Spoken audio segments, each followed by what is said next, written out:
Noel Xwiereb, uffiċjal pubbliku b'aktar minn 25 sena servizz f'dik li kienet magħrufa bħala l-Mizz, żvela fil-qorti l-pressjoni politika kbira li saret fuq il-Pulizija minn Gvern Nazzjonalista biex tieħu passi kontrih bil-għan li jitwaqqaf il-proċess ta' kuntratt miljonarju li kien se jiġi ffirmat l-aħħar ma' entità biex tipprovdi sistema tal-informatika tal-Isptar Mater Dei.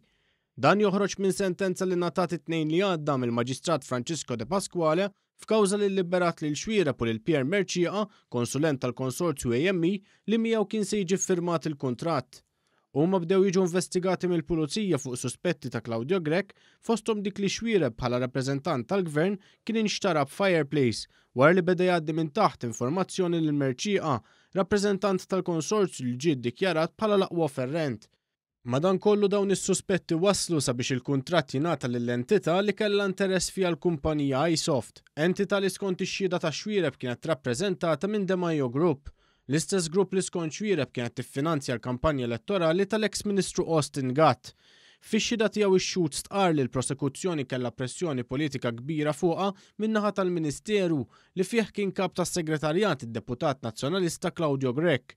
Dan għax skont Xwiereb riedu li l-prosekuzzjoni tipproċedi kontrih kemm jista' jkun malajr sabiex fi kliemu jwaqqgħu il-proċess malajr mal-kumpanija AME.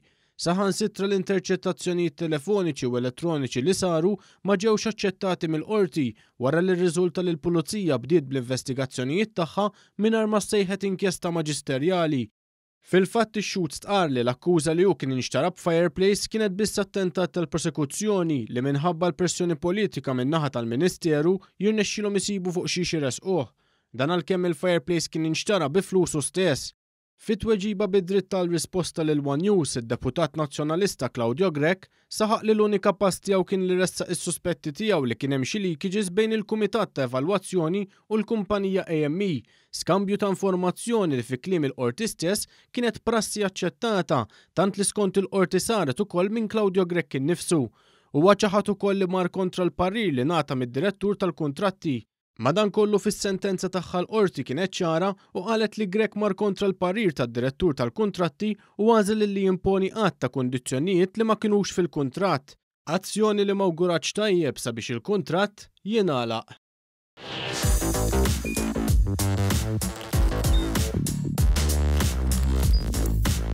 Idħol fuq one.com.mt u hemmhekk tista' tara l-programmi kollha li jxandru fuq One permezz ta' One Play.